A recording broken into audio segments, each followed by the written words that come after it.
Hello everyone, welcome to this series on literary terms and theories. And in this video, we are going to discuss the term aesthetic distance. Introduction. Aesthetic distance refers to the psychological relationship between the reader or viewer and a work of art.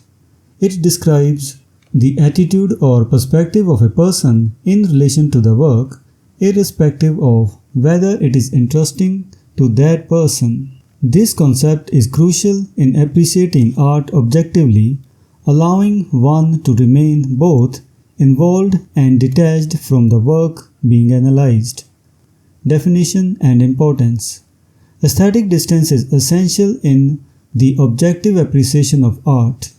While a reader may have subjective reactions, such as disliking a poem for personal reasons, these should not interfere with their ability to evaluate the work on its own merits.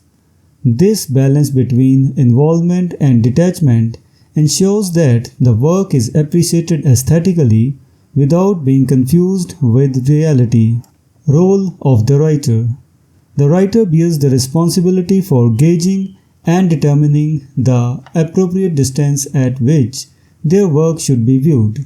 If the writer bullies the reader into paying attention, the reader may be repelled. Conversely, if the writer undertakes too much, the reader may not grasp the intended point. Achieving the right aesthetic distance is crucial for effective communication between the work and its audience. Historical context.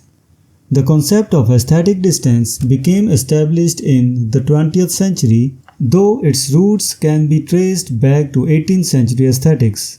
In 1719, Immanuel Kant, in his Critique of Judgment, described the disinterestedness of our contemplation of works of art. This idea laid the groundwork for later explorations of aesthetic distance. Key contributions.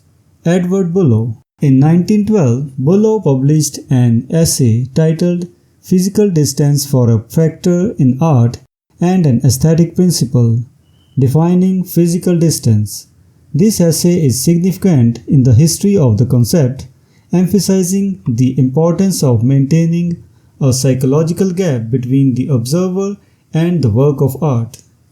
David Desch's A Study of Literature for Readers and Critics, 1948.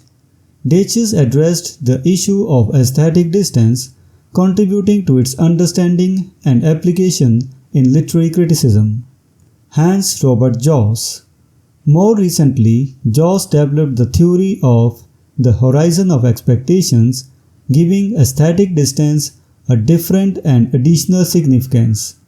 In his theory, literary value is measured by the degree to which a work departs from the horizon of expectations of its first readers.